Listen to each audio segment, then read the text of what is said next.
C'est l'histoire de cet empereur célèbre en Chine, un empereur très très riche. Alors qu'il marchait dans son immense jardin, il entendit un bruit près de la porte, et il vit ses gardes qui discutaient à la porte principale avec ce mendiant à l'extérieur. Il vit le mendiant mettre des choses dans son bol. Il était intrigué, et il s'avança vers eux, leur demanda: Que se passe-t-il? Le mendiant répondit: J'ai un bol, et quoi que vous mettiez dedans, vous ne le remplirez jamais.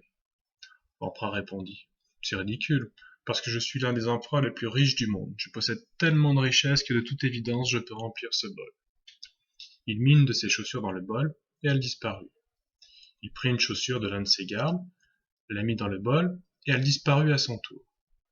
Et il demanda à l'un de ses gardes de ramener des objets du palais pour les mettre dans le bol, ainsi de suite. Et à la fin il perdit tout. Tout ce qu'il possédait disparut. Et il demanda à ce mendiant: Qu'est-ce que ce bol? Et le mendiant répondit: C'est le bol de la séparation. C'est le bol dans lequel se trouve la séparation. Quoi que vous mettiez dans ce bol, cela ne comblera jamais ce sentiment de séparation. Fondamentalement, la séparation est à la racine de chaque recherche. Au début de l'enfance, il n'y a que l'être, il n'y a personne. La vie se produit, même si l'enfant pleure ou a faim, il n'y a que l'être absolu. Puis vient le moment où ce petit être s'identifie et devient une personne séparée. À ce moment de la séparation, il y a une contraction, un retour au sentiment d'être limité à ce corps. La frontière est cette peau, et tout le reste là-bas est séparé. À partir de ce moment de séparation, il y a une recherche. Il y a un sentiment de perte. Le sentiment d'être tout est perdu. Et le sentiment d'être une personne séparée, d'être une entité séparée qui cherche tout, commence. Et à partir de ce moment, la quête commence, jusqu'à ce qu'elle disparaisse. Et cette quête est sans fin. Les gens que nous voyons dans le monde veulent être riches, ils veulent des amants, du pouvoir, etc.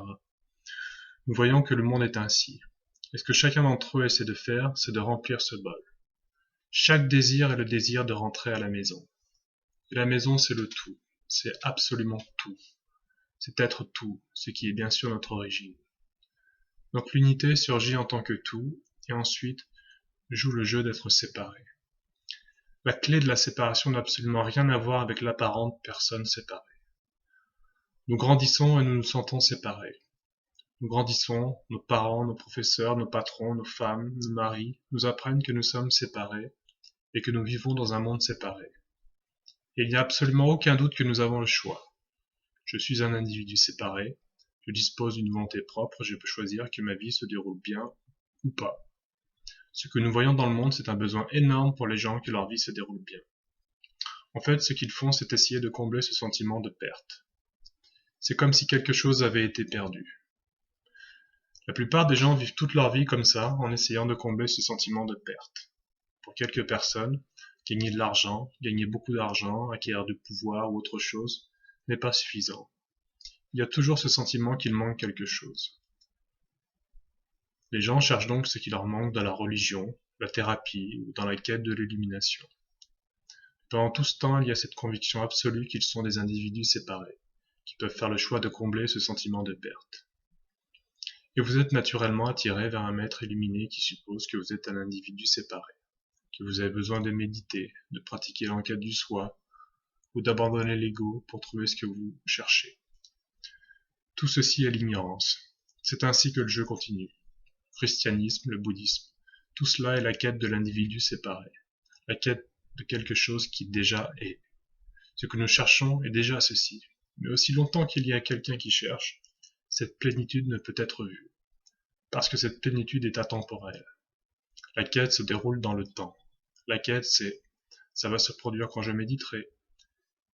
La réponse se trouve à la prochaine page de ce livre, etc. Un jour je trouverai. Il y a une constante agitation pour chercher ceci. Parfois c'est satisfaisant. Pendant un petit laps de temps, les désirs peuvent être satisfaits. Et cela ressemble à la plénitude. Mais ces satisfactions sont de courte durée. Elles sont vite remplacées par le désir ardent, la quête de ceci. Cette satisfaction, le tout ne peut jamais être trouvé tant qu'il y a quelqu'un qui le cherche. Cette satisfaction, le tout ne peut jamais être trouvé par l'individu parce que la fonction de l'individu est de chercher ceci. Quand il n'y a plus de quête, ce qui est cherché est vu, mais ce qui est cherché n'est vu par personne. Ce dont nous pouvons parler ensemble, c'est la redécouverte de la clé de l'unité. Et la clé de l'unité est qu'il n'y a personne. C'est à la fois un message très simple et difficile, parce qu'il s'agit de votre mort. Il s'agit de la mort de l'individu. Il s'agit d'aller au-delà de l'idée qu'il y a quelqu'un dans cette pièce qui peut faire quelque chose. C'est aller au-delà de l'idée qu'il y a quelqu'un dans cette pièce, qu'il y a une entité séparée. C'est à réaliser que ce qui se passe en ce moment même, cela se produit pour personne.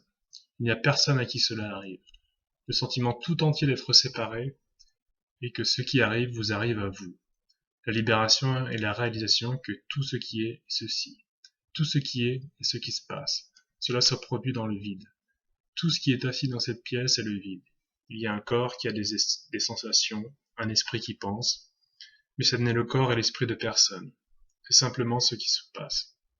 C'est si simple que cela déconcerte l'esprit. Donc ce dont nous parlons est totalement au-delà de la compréhension. Cela ne peut être compris. Personne n'a jamais atteint l'illumination. Il n'y a pas une chose telle qu'une personne illuminée. La libération, c'est déjà tout ce qui est. Tout ce qui est l'illumination. Dans cela, il y a des gens qui la cherchent. Nous pouvons donc parler ensemble, et il est possible que quelque chose soit vu. Mais ce ne sera pas vous qui le verrez, ce sera simplement vu. Énergétiquement, il y a un sentiment de contraction. Moi, je suis dans ce corps, et il peut y avoir une expansion. Le sentiment de contraction peut tomber. Il peut se produire un retour dans la liberté, dans le sans limite, dans l'inconnaissance. L'idée que vous pouvez connaître ceci, que vous pouvez le faire, s'effondre, et soudain, il y a cet endroit merveilleux, libre mais dangereux, qui s'appelle tout. C'est très simple. C'est ceci. Tout ce qui est ceci. Et ceci, l'être, est totalement physique. C'est dans les sens, à travers les 5 sens. Le bien-aimé, la bien-aimée vous parle et vous dit « Je suis déjà là, tu n'as pas besoin de me chercher. Ceci est déjà ce que tu cherches. C'est ceci. Je ne t'ai jamais quitté. Je suis l'amant parfait. Je ne t'ai jamais quitté. Je suis déjà là. Je suis assis. Et je te regarde me chercher. »